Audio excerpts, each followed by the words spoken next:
Morning, everybody. Hope everybody's had a good start to their week so far.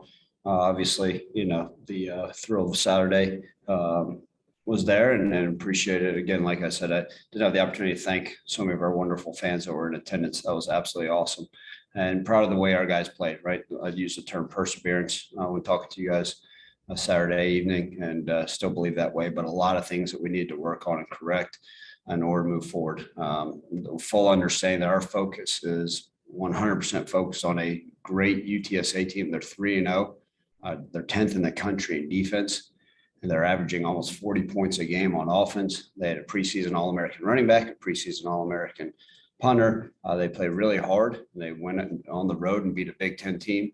They're playing at a really, really high level. And so we understand the type of game this is. You got two undefeated teams facing off, and we've got to find a way to get better this week because they're going to give us everything we want and more.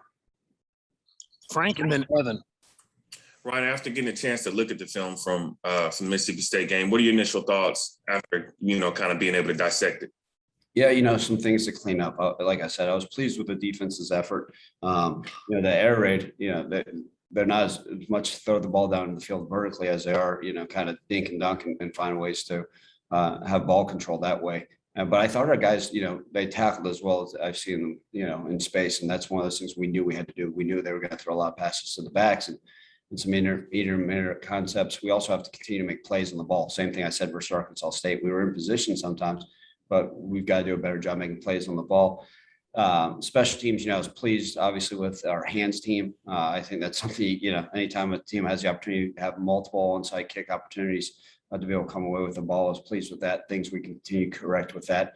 And then offensively, right, we knew the challenges facing a great Mississippi State defense. We had to find ways to continue to be creative to do it. The biggest thing I was disappointed with after watching it was, we just didn't sustain any drives, right? Too many 3 and outs. And that's disappointing. That's, our offense didn't play up to our standards, look, no excuses. Seth's got to continue to play better. There's a lot of things he could learn from that. Us got to just all around offensively things to clean up. But look, when I was all said and done, I was pleased with the effort of the young men.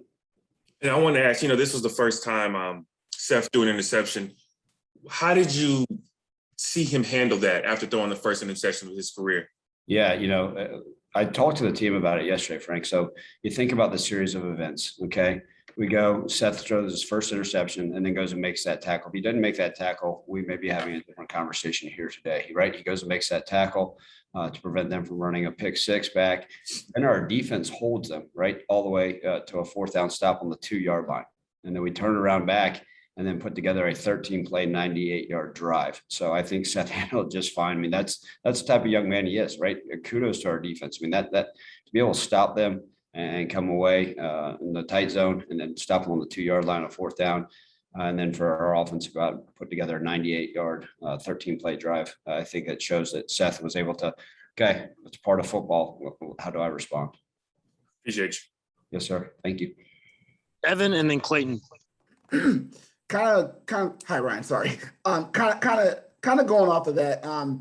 What exactly does that 98-yard drive say about Seth's ability, not just to compartmentalize what happened before, but just be able to stay poised and then keep the team going on what ended up being a pretty important drive for you guys?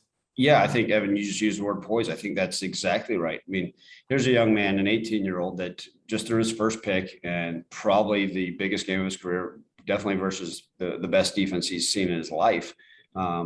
And goes back out and then able to sustain a drive. And I think the thing that's hard, and we're seeing this all throughout college football, guys, and football in general, it's hard to sustain, right, drives over 8 plays because reality of it is something's got to give. And, whether we've been fortunate, obviously we won explosive plays on offense.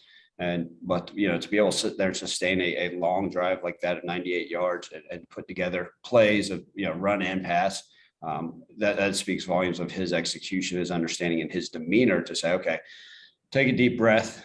That previous drive didn't go the way I wanted to, but let's go out there and execute. And to be able to do that play in and play out, it just continues to speak volumes about him.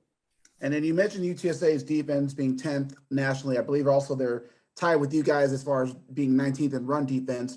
What do you see about that, given how Brandon Thomas had to kind of fight for those tough yards against a tough Mississippi State team. Yeah, look, UTSA is going to be as well-rounded as a team as we'll face this year. They're great on offense, they're great on defense, and they're great on special teams. They're well coached. I'm not just, this is not coach speak. They're going to give us everything we want. So we understand how tough they are in the run defense. They've got guys, the transfers from all over. They got, look, I think they have in their entire defense, I think they only have one sophomore playing. The rest are a lot of returning seniors. Same with their offense. I think they return all 22 starters for the most part. If I recall, are 21 of 22 starters. And like I said, most of those are seniors with some juniors and only one sophomore playing for them. So they play really sound. They know where they're supposed to be, and they get there in a tough demeanor. And we're gonna have to bring it. And Brandon's done a nice job being able to break some runs and play off of contact. Rodriguez Clark's been able to show the same. But we're gonna need to continue to do that this week as well. Were you encouraged by Brandon being able to kind of, because he had a few big blows, but were you encouraged by him just being able to get those tough physical yards, even though obviously he didn't have as much game breaking opportunities? Yeah, absolutely. I think that's part of it. We looked at the Arkansas State game. We said, Ryan, one of the reasons why did they were able to get so many explosives? Well, Arkansas State was coming in and filling the hole. So if Brandon was able to make one of those guys miss or break the tackle on a safety that was down there 8 yards, it turned into a significant explosive run. Whereas Mississippi State was able to have a safety back that was coming up and hitting, making those tough plays for 4 yards, 3 yards. But I believe our backfields really pride themselves on running the ball hard. And that's one of those things, right? We want those tough runners.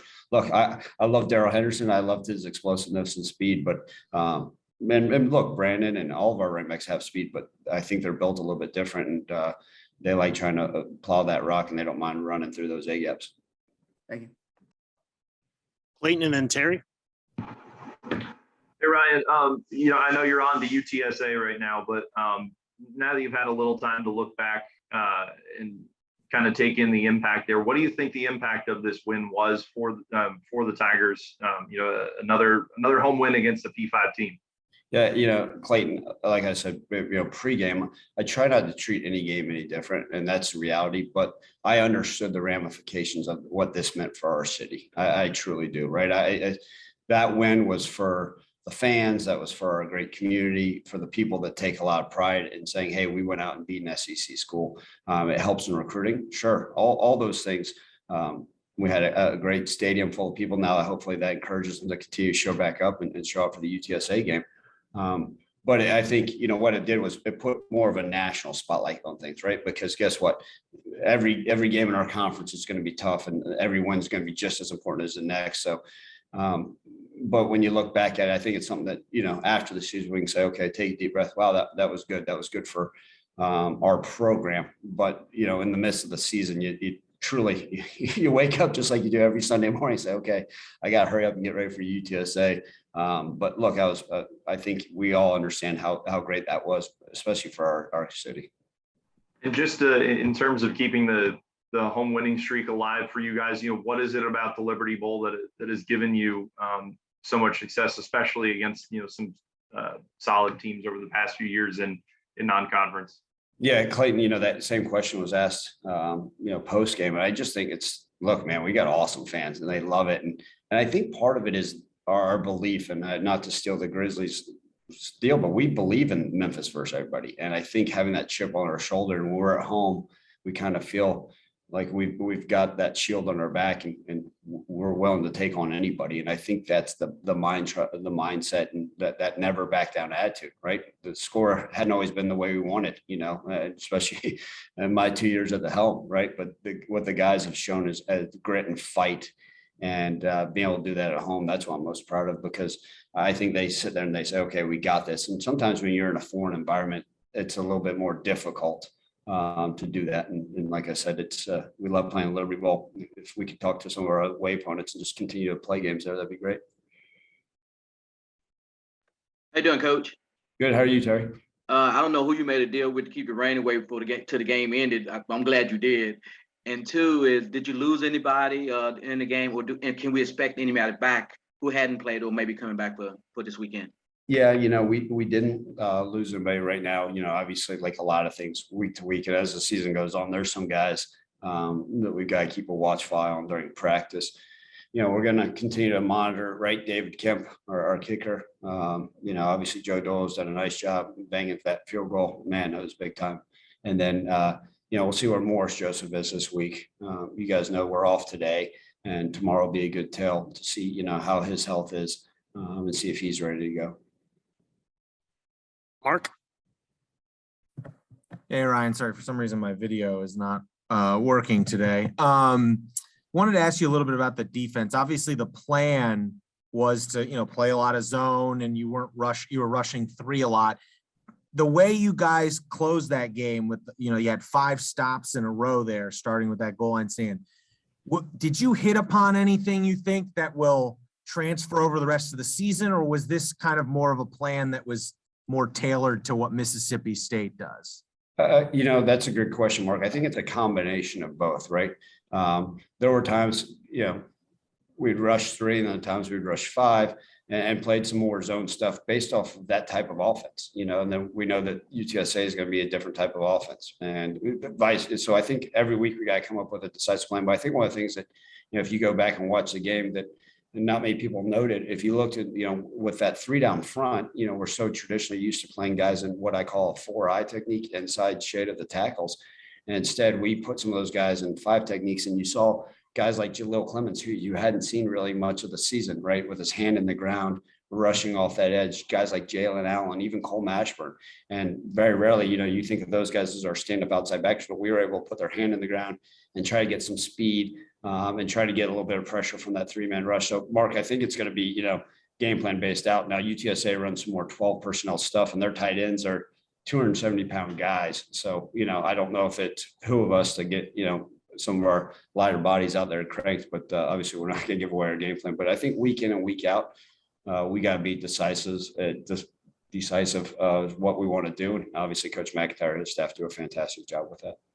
The way they bounce back both from the Arkansas State game and also just even within that game on Saturday, just in terms of, I guess, your maybe not confidence level, but just what, I guess, did that defense prove to you in that game on Saturday? Because they did come in with, expectations given all the veterans back there. Yeah, no question. I think they weren't pleased with their play, prior. And I always say this, we're always hard on ourselves as anybody else. And they knew that they had to step up and continue to improve. So, after the game, going back and watching the film, I just think they were, like I said at the beginning to Frank, I think, watching them be able to make clean tackles was good. They know there's a lot of work to be done. We still got to continue to make better plays on the ball, but I do think it helps their confidence, right? Moving forward, I think our defense played pretty darn well. And I think that what that does is that confidence, not cockiness, just breeds them, play a little bit more faster and have a better understanding of what we're continuing to try to accomplish, whatever the game plan calls for. Thanks. Evan? Ryan, just to be clear, you mentioned David Kemp, kind of like, we've seen him work out. Is he coming along pretty well? Because you hinted at him, but we just don't know exactly like how he's holding up at this point. Great, good question. Kickers, I wish I was a better medical expert on kickers, right? They're sometimes their injuries are a little bit different, and he is coming along nicely, but I assume we'll see him out here before too long. And as far as Mojo, just because we did see him dress, so is it just a matter of day to day, as you said? Yeah, exactly right, Evan. It's one of those. I don't ever want to put a guy out there that doesn't feel 100% comfortable, because we know we have a long season, and we want him fresh and healthy, and never want to put a guy out there where he'd be at risk to further injure himself. And same with Kylan Watkins, I assume, day to day? Yes, sir. Okay. And then my actual question after that was, I think we saw Jeremy Tate kind of working with the tight ends pregame. Is that a new position change for him to kind of, use him in a different role? Yeah, I think part of it, so we had a true freshman named Arrington McCray that tore his ACL in the preseason. And so then all of a sudden we looked at our numbers at the tight end room, and, we like to do some 12 personnel stuff. Jeremy Tate's, a 242-pound wide receiver body. So that natural position, right? He's our second heaviest guy in the tight end room right now. He's got to continue to be able to learn both, and he's able to. But we may see him a little bit more there if he needs to be. So you're saying it's more of just kind of like maybe emerging. Obviously, Dykes and Priest corner out there, but is it more just kind of like, just adding more depth to that room at this point? Yeah, and then you guys, I'm not sure if you also saw John Hassell was also out. I'm sure you guys saw that he wasn't able to dress for the game with an injury. So, What's the status on his injury? Just curious if there's one. week to week, he's meeting with the doctor again, I think today. Thank you. Thanks, Coach Silverfield. Thanks, guys. Have a great day.